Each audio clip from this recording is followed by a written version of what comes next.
नमस्कार मित्रांनो, big boss मराठीच्या घरामध्ये आज कॅप्टन्सी टास्क रंगला आणि या कॅप्टन्सी टास्क मधली दुसरी फेरी खूप छान पार पडली. खरं तर असे टास्क बिग बॉसच्या घरामध्ये व्हायला पाहिजेत, परंतु ते सध्या होताना दिसत नाही. बिग बॉसच्या घरातील कंटेस्टंट ते खेळत नाही आणि अशा चांगल्या गोष्टी आपण मिस करतो. पण मला असं वाटतं की हा जो काही कॅप्टन्सीचा टास्क होता ना, याच्यामध्ये कदाचित रुचिता जामदार नव्हते, त्यामुळे कदाचित तो टास्क चांगला झाला असावा. तर या टास्कबद्दल आपण बोलणारच आहोत. त्यानंतर जो काही पापडाचा टास्क होता, या पापडाच्या टास्कमध्ये काय घडलं आणि रुचिता आणि प्रभूचं संचालन कसं झालं, विशेष कौतुक करणार आहोत ते म्हणजे प्रभूचं. आणि सगळ्यात जास्त आज आपण बोलूया ते म्हणजे राकेश बापट आणि रुचिता जामदार यांच्यामध्ये नक्की काय झालं? कोण खरं, कोण खोटं यापेक्षा सत्य काय आहे याबद्दल आपण बोलूया. राकेश बापटने खूप मोठा आरोप आज रुचिता जामदारवरती लावला, की रुचिताने मला धक्का दिला आणि माझ्या प्रायव्हेट पार्टला टच केलं.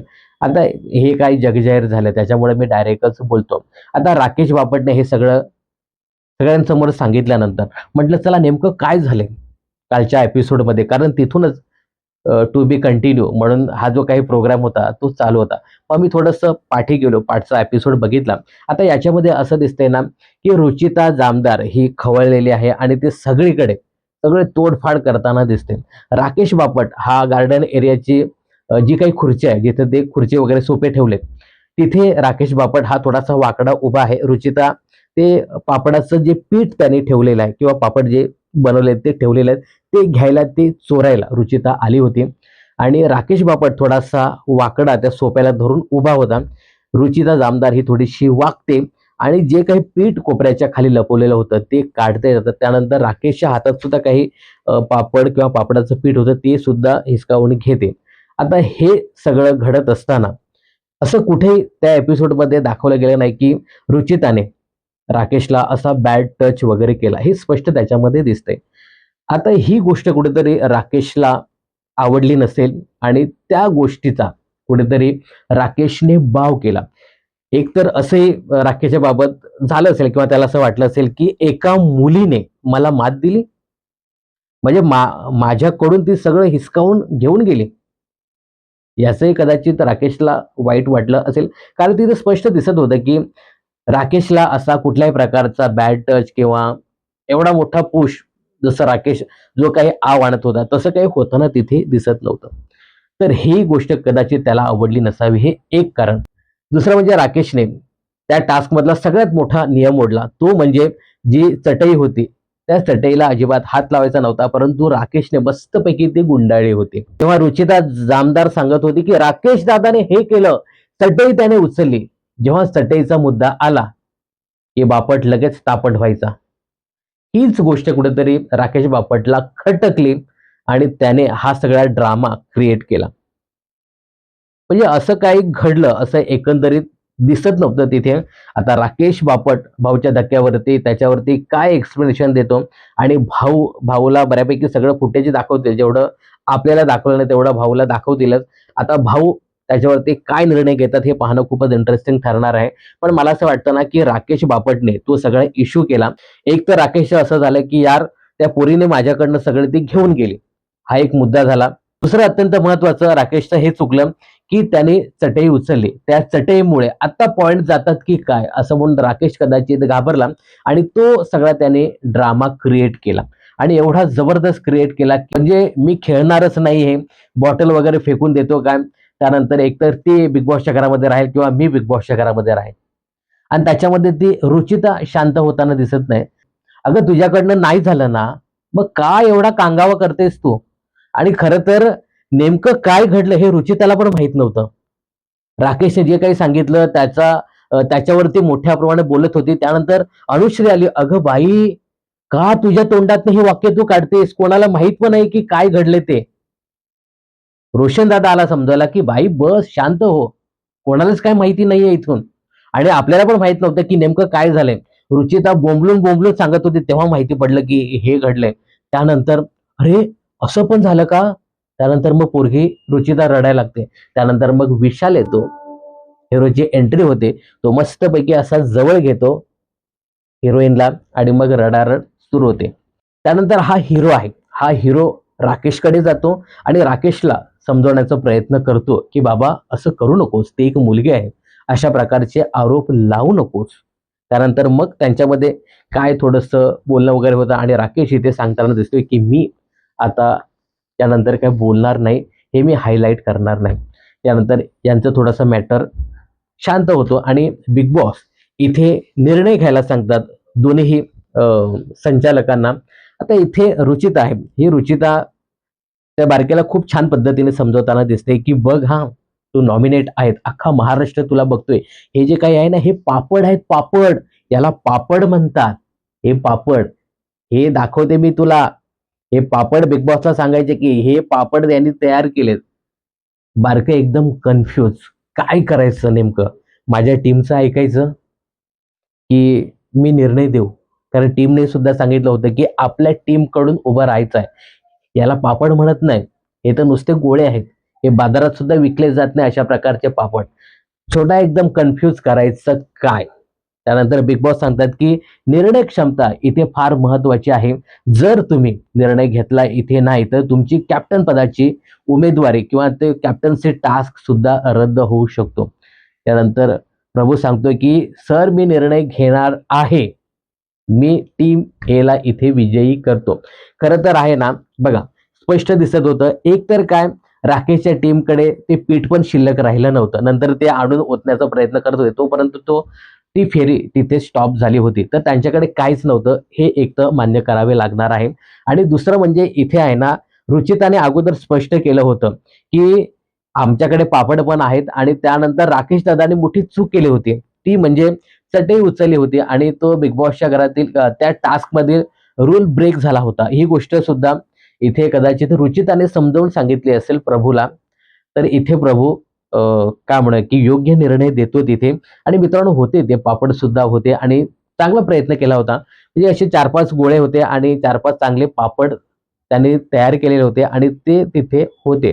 तर प्रभूने जो काही निर्णय घेतला तर तो मला असं वाटतं की योग्यच होता. याबद्दल तुम्हाला काय सांगायचं हे कमेंट्स करून नक्की सांगा.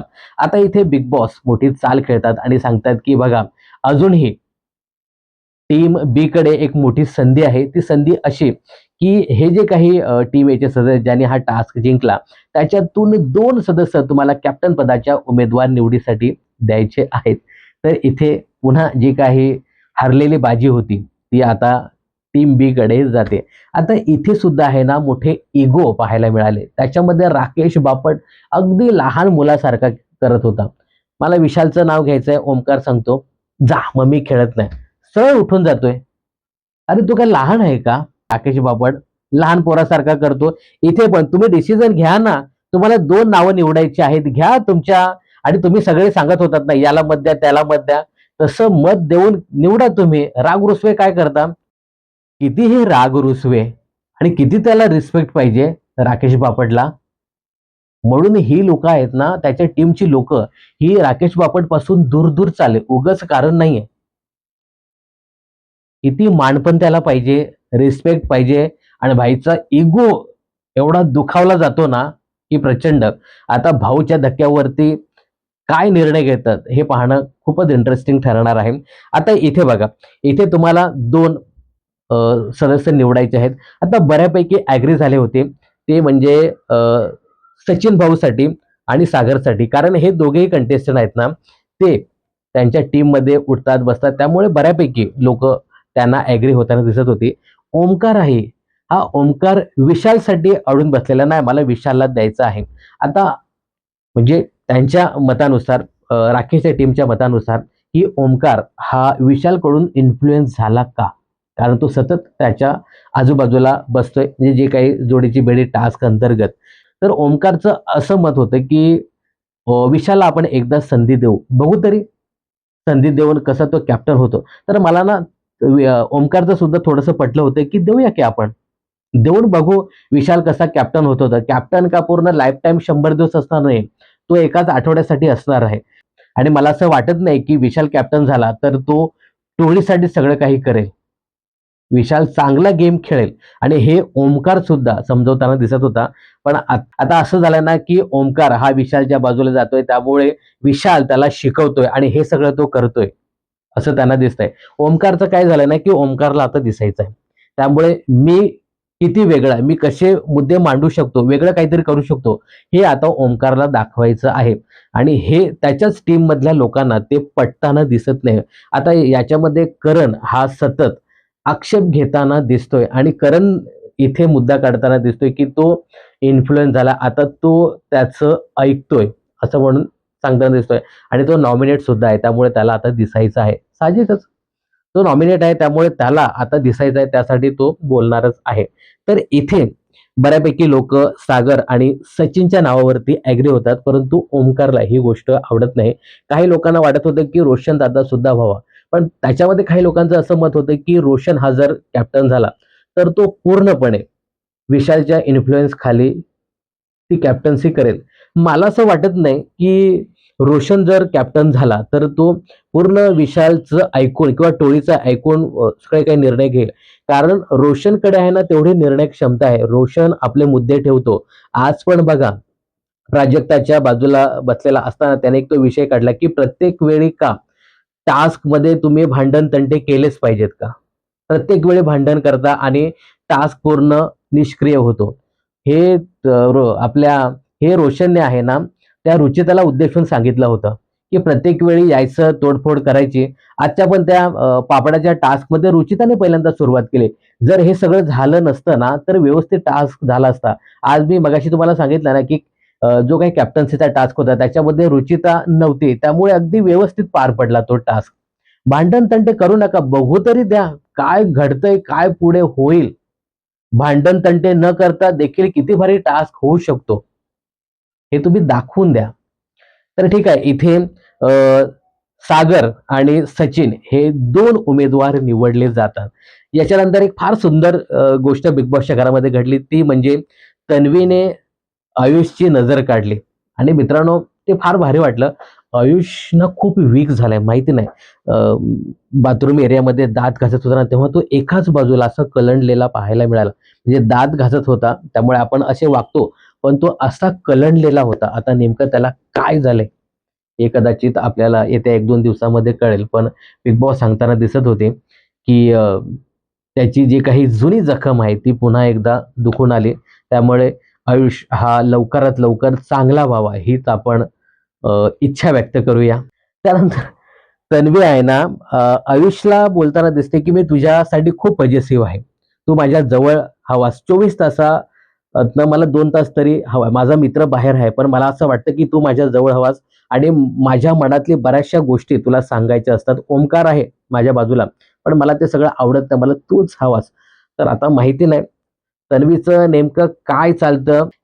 आयुष्य गोडी-गोडीने बोलायचं. इकडे हे बघा, त्या रोशनला कॅप्टन पदाची उमेदवारी दिली नाही. तेव्हा ती तन्वी त्याला समजवताना दिसते. "नाही रे दादा, मला वाटत होतं तुला द्यावं, पण मी काय करू? माझी टीमचे लोकं सपोर्ट करत नव्हते. मला फार मनापासून वाटत होतं, की तुला द्यावं. ठीक आहे, तू त्याच्यासाठी नाव घेतलं असशील, पण कशाला तीच गोष्ट 10-10 वेळा तेच का सांगायचं?" तो रोशन पण हो ना, तू मला द्यायला पाहिजे होता. मला वाटत होतं, की तू देशील. काय तीच गोष्ट आहे ना, किती वेळा तेच सांगत, समजावत बसायचं. तन्वीला असं वाटतंय ना, की काही लोकं आहेत ना, म्हणजे रोशन असेल किंवा आयुष असेल, ही लोकं आहेत ना माझ्या बाजूनेच राहावीत. माझ्याबद्दलच त्यांनी चांगलं बोलावं, असं तन्वीला नेहमीच वाटत असतं. तर यानंतर विशाल कोटियान हा रुचिताला सांगताना दिसतोय, की ही जी दीपाली आहे ना, ही दीपाली कोणाचीच नाहीये. त्यामुळे आपण सावध राहायला पाहिजे. ही जरी आपल्या टीममधली असली ना, तरी तिच्यापासून 4 हात लांब राहायला पाहिजे. मग रुचिता सांगताना दिसते, की आज आहे ना, तिने खूप घाण स्टेटमेंट पास केली. आता इथे नेमकं काय घडलेलं बघा. राकेश बापट हा काय म्हणूया, की दीपाली ताईचा चांगला मित्र आहे. जे काही घडलं किंवा घडलं, नाही घडलं माहिती नाही आपल्याला. राकेश बापटने ही गोष्ट दीपालीला सांगितली आणि दीपालीने ही गोष्ट काय त्याचं नाव अनुश्रीला सांगितली. आता ही जी गोष्ट आहे ना, ही यांच्या दोघा-तिघांमध्येच होती. पण अनुश्रीने ही गोष्ट थोडीशी काय म्हणूया आपण मोठ्या पद्धतीने अनुश्रीने ही गोष्ट कुठेतरी मोठ्या पद्धतीने त्या रुचिताला सांगितले आणि रुचिता दीपाली सय्यदला या गोष्टीचा जाब विचारायला गेली की हा मुद्दा तू काढला होतास का? म्हणजे तू हे सगळ्यांना सांगितलंस की मी बॅड टच केलं, म्हणजे अमुक तमुक कुठेतरी हात लावला. मला असं वाटतं की रात्री हा मुद्दा शांत झालेला होता. सगळं काही शांत झालेलं होतं. पण तरीही विशालने हा मुद्दा काढला. रुचिताला सांगितलं की ती जी आहे ना दीपाली, ती चांगली नाहीये. ती आपलं होऊ शकत नाही. मग चला आपण जाऊया आणि दीपालीची थोडीशी शाळा घेऊया. खरं तर हे जे काही जे बोलणं होतं सकाळचं ना, ते अगदी शांतपणे सुरू होतं. पण कुठेतरी आता ही सगळी गोष्ट माझ्यावर शेकते असं दीपालीला वाटलं. त्यानंतर दीपालीने थोडासा आवाज वाढवला, की "हे तुला कोणी सांगितलं? अशा प्रकारे झालं नाही. जे आरबीने सांगितलं तेच मी अ, अनुश्रीला सांगितलं." असं वगैरे ते सांगताना दिसत होती. तर थोडासा आवाज इथे दीपालीचा वाढला होता. कारण आपल्यावरती आता हे शेकणार आहे.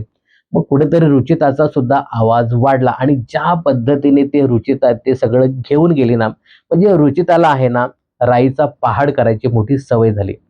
म्हणजे याच्याबद्दल नाही, परंतु एखादी गोष्ट असेल ना, तर ती खूप मोठी करते. खरं तर आता ही गोष्ट थोडीशी शांत झाली होती. राकेश पण सांगत होता, की मला आता या सगळ्यावरती बोलायचं नाहीये. सध्या तरी मला बोलायचं नाहीये. आता हे कुठेतरी शांत झालं होतं, परंतु पुन्हा तिने तो विषय काढला आणि फार वेगळ्या लेव्हलला घेऊन गेले. आता याच्यामध्ये ही जी रुचिता आहे ती सांगताना दिसते, की किती वाह्यात स्टेटमेंट करता तुम्ही. आता इथे आहे ना, हे सगळं ऐकल्यानंतर दीपालीताईचा पारा चढतो आणि दीपालीताई थेट इशारा देते, की "मी तुझ्या कानाखाली जाळ काढेन." त्यावेळी रुचिता मोठ्या-मोठ्याने बोलते, "मार, मार मला मार. मेरे को मारो, मेरे को मारो." आता यांच्यात खूप ते वादविवाद होताना दिसतोय. आता याच्यामध्ये तन्वी बोलणार नाही, तर मग ती तन्वी कुठली? याच्यामध्ये तन्वी सांगते, की हिनेच काहीतरी केलं असेल. हीच खोड्या काढणारी आहे. हीच ती खडू चोर आहे. हिनेच माझ्या बॅगमध्ये खडू टाकले होते. हीच आहे ती. ही करू शकते. असं म्हणून तिने आग लावली परत एकदा आणि जो काही भडका आहे ना, तो मोठ्या प्रमाणात उडाला. आणि मलाच आता वाटत होतं, की ती काय दीपालीताई राहिली बाजूला. आता म्हटलं यांच्यामध्येच वाद होतो की काय? आणि थोडासा तो वाद सुद्धा पाहायला मिळाला. त्यानंतर मग सगळेच लोकं तिथे आले, की बघू तरी नेमकं झालंय काय? आता इथे दीपाली सय्यद सांगताना दिसत होती, की "तू मला विचारण्यापेक्षा हे जे काही सगळं ते सांगतेस, ते मला विचारण्यापेक्षा तू जाऊन डायरेक्ट आरबीशी बोल ना. बोल, क्लिअर कट कर त्याच्याशी." पण ती सांगते, "मला नाही करायचं." गेले आरडाओरडा करत दुसरीकडे गेले. बिग बॉसने सांगितलं, "बाई एकत्र या, हा टास्क आहे. असं तुम्ही करू नका." बिग बॉसचा तुम्ही स्पष्टपणे इथे अपमान करताय. बिग बॉसने सांगितल्यानंतर काय आपले रुचिता आणि तन्वी हे पुन्हा एकत्र आल्या आणि आरबीकडे गेले ते विचारायला. "राकेश दादा, आम्हाला याविषयी बोलायचं आहे." परंतु राकेश हा ब्लँकेटमध्ये होता. राकेश बोलतो, की "आत्ता माझा मूड नाही. आत्ता मला हे बोलायचं नाहीये. मी हे सगळं भाऊच्या धक्क्यावरती क्लिअर करेन. आत्ता मला काहीच याबद्दल बोलायचं नाहीये." खरं तर राकेश हा जो आहे ना, विशाल सोबतीला घेऊन गेलेला होता त्या रुचिताला. त्यामुळे विशाल माझ्या डोळ्यासमोरच नको आणि विशाल असेल तर मी हे क्लिअरच करणार नाही. असं म्हणून त्याने स्पष्टच केलं इथे. आता मित्रांनो खरंच इथे राकेशला तो बॅड टच झाला का? हे आता भाऊच्या धक्क्यावरतीच कळेल. परंतु मगाशी सांगितल्याप्रमाणे राकेशचा इथे इगो दुखावला गेला. त्यामुळे हे सगळं घडलं असं एकंदरीत आपल्याला पाहायला मिळतंय. त्यानंतर इथे आहे ना, राकेशच्या बाबत सागरने एक मोठा खुलासा केला. ते आपल्याला दाखवलं नाही. पण सागर इथे सांगताना दिसतोय, की सागर आणि सचिन दादाला त्याने कॅप्टन पदाची उमेदवारी देऊ केली. त्यानंतर सांगतात, की "आता बरं वाटतंय ना तुम्हाला? आम्ही तुम्हाला पुश केलं, पुश पुढे जाण्यासाठी." तर ही गोष्ट कुठेतरी अ, सागरला खटकते आणि सागर, करण आणि बाकीच्या लोकांना सांगताना दिसतोय, की हा जो राकेश आहे, तो आता इथपर्यंत गेलाय का? खरं तर ही पुरुषांची जी गँग आहे ना, म्हणजे टोळी सोडून बाकी जे काही सदस्य आहेत, तर त्यांना आहे ना राकेश खटकतो, राकेशचा स्वभाव खटकतो आणि राकेश ज्या पद्धतीने या सगळ्यांना हँडल करण्याचा प्रयत्न करतो ना, तर ही गोष्ट कुठेतरी बाकी सगळ्याच पुरुषांना खटकताना दिसते. ते जाहीरपणे सांगत नाहीयेत. पण ती गोष्ट कुठेतरी आता ते एकत्र होऊन बोलायला लागलेत. मला असं वाटतं ना, की हे त्याने लवकर जाहीर करावं, की बाबा जे काही आहे, राकेश आम्हाला हे आवडत नाही. नाही आम्हाला आवडत असं स्पष्ट करावं. मग काय होतं ना, त्याच्यासमोर जातात आणि शांत होतात हे. तर हे या लोकांनी बोलणं अपेक्षित आहे. त्यानंतर अनुश्री बिचारी जेवण करताना दिसली, पापड भाजताना दिसली. चला, राकेशच्या संगतीत का होईना अनुश्री ही थोडीशी चांगली वागताना दिसत होती आणि विशेष करून चांगली बोलतानाही दिसली.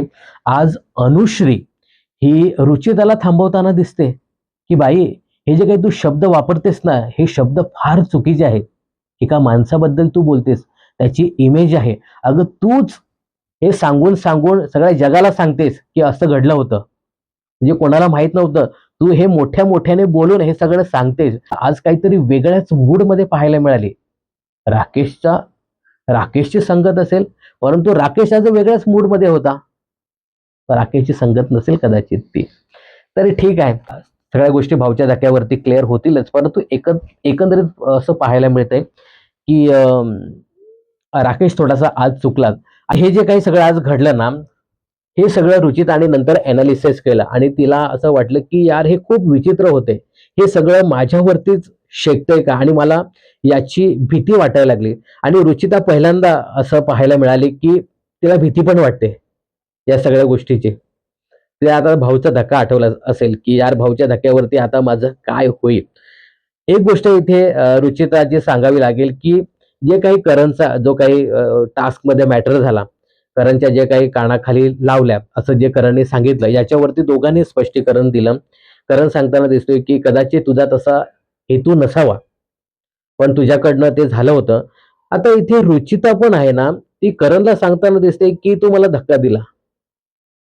म्हणजे तेव्हा म्हटलं, की काय रुचिताचं? याने धक्का दिला, याने हे केलं, त्याने ते केलं. करणचं एक चुकलं, की करण हा पीठ टाकत होता आणि करणची याच्यावरती आहे ना जबरदस्त शाळा होणार आहे. हे जे काही पीठ होळी-होळी खेळत होता ना, याच्यावरती करणची जबरदस्त शाळा होणार आहे आणि मला असं वाटतं ना, की ती शाळा नक्कीच करणची व्हायला पाहिजे इथे. तर ठीक आहे, अशा प्रकारे या दोघांनी सॉरी करून तो मॅटर सॉल्व्ह केला आणि तो मॅटर सॉल्व्ह केला ना, ते बरं झालं. आता राकेशचा मॅटर सॉल्व्ह होतो का, की भाऊच्या धक्क्यावरती जातो हे पाहणं खूपच इंटरेस्टिंग ठरणार आहे.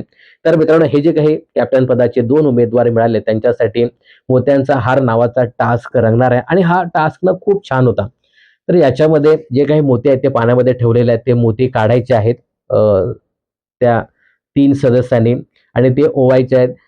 त्यापैकी एक जो सदस्य असणार आहे तिथे, तो धावत जाऊन पहिल्यांदा तो एक बॉल पकडणार आहे आणि तो डान्सर होणार आहे.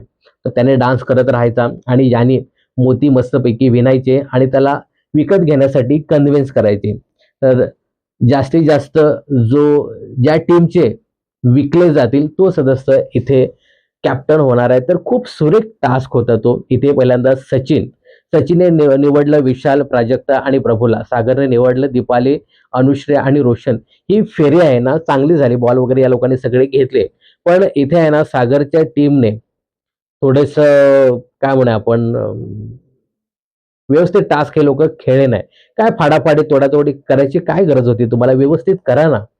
समोरची व्यक्ती तुमच्याकडनं विकत घेतलं तर घेऊ दे, नाहीतर दुसऱ्या टीमचं घेईल. व्यवस्थित टास्क तर पूर्ण करा. परत तोडफोड आणि अमुक-तमुक नंतर काय म्हणूया आपण सचिन भाऊने हे बोलून दाखवलं, की मला हे अजिबात आवडलं नाही आणि ते योग्यच होतं. आता इथे तोडफोड वगैरे करून सगळं काही झालं. तर या पहिल्या फेरीमध्ये आपला ओमकारने मस्तपैकी धावत जाऊन तो बॉल पकडला होता आणि त्याने जी निवड केली ना, ती सागरच्या टीमची निवड केली आणि इथे दीपाली ताईने खूप छान प्रेझेंटेशन वगैरे सगळं केलं. तर त्यांना 1 गुण मिळाला आणि दुसरी जी फेरी पार पडली ना, ती फेरी खूप छान पार पडली. कुठलाही भांडण, तंटा न करता त्यांनी ते तो हार तयार केला आणि सोनावणे वहिनी या बाजूला होते. सोनावणे वहिनीचा तो किळसवाना डान्स पाहायला मिळाला. त्यानंतर सागर आणि यांची जी काही ॲक्टिंग होती ती पाहायला मिळाली. पण इथे सोनावणे वहिनीचं फिक्स होतं, की मला सचिन भाऊचाच हार घ्यायचा आहे आणि तसा त्याने तो घेतला आणि आता दोन्ही टीमला 1-1 पॉइंट मिळाला आहे. पण मित्रांनो त्याच्यानंतर जे काही झालं ना, ते थोडंसं विचित्र होतं. आता जेव्हा रोशन हा चांगला टास्क खेळतोय, पण तो त्या टीमच्या बाजूने खेळतोय, हे बघितल्यानंतर रुचिताला ते बघवलं नाही आणि रुचिता त्या रोशनला सांगताना दिसते, की "रोशन दादा, तू आमच्या टीममध्ये आहेस, त्यांच्या टीममध्ये का खेळतोयस? व रोशन बोलला की मी ज्या टीम मध्ये जाणार ना त्या टीम मध्ये मी चांगला खेळणार, मला तुम्ही असं बोलू नका. मग बाकी सगळी टोळी टीमची गँग त्याला समजवताना दिसते. असं नसतं रे, आपण इकडे असतो ना, आपण इकडे आहोत, इकडे व्यवस्थित तुला गेम दाखवायचा आहे. आता रोशन इन्फ्लुअन्स होतो का हे पाहणं खूपच इंटरेस्टिंग ठरणार आहे. पण रोशन आहे ना, जिकडे जातो तिकडे एकदम लॉयली खेळताना दिसतो. याने थोडंसं आपल्या खेळाकडे लक्ष द्यावं, या टोळीकडे लक्ष देऊ नये. जर असंच करत राहिला ना रोशन या टोळीचं ऐकत, तर मग थोडासा पाठीच तो राहील. तर ठीक आहे, आता बघू उद्याच्या फेरीमध्ये कोण विजेता होतं हे पाहणं खूपच इंटरेस्टिंग ठरणार आहे. पण मित्रांनो, आजचा हा जो काही कॅप्टन पदाचा जो काही शेवटचा टास्क, जी काही फेरी रंगली ना, ती एकदम भारी होती. प्रभूचं मनापासून कौतुक करायला पाहिजे, की प्रभूने बिग बॉसचा नियम पाळला आणि जे काही सत्य होतं, त्या सत्याच्या बाजूने निकाल दिला. खरं तर विशालच्या टीमचे 2-3 पापड नक्कीच झाले होते. आज असं पाहायला मिळतं ना, की राकेशने हा सगळा म्हणजे एकंदरीत जे काही दिसलं ना, तर राकेशचा इगो आड आला आणि त्याने हा जो काही सगळा बवाल केलाय, हा कदाचित राकेशच्याच अंगलट येतं की काय हे पाहणं खूपच इंटरेस्टिंग ठरणार आहे. तर राकेश आणि रुचिताच्या भांडणामध्ये तुम्हाला कुठं आहे हे कमेंट्स करून नक्की सांगा. बिग बॉस आणि मनोरंजन क्षेत्रातील अशाच फिल्मी अपडेट जाणून घेण्यासाठी चॅनल जर सबस्क्राईब केलं नसेल, तर जरूर करा.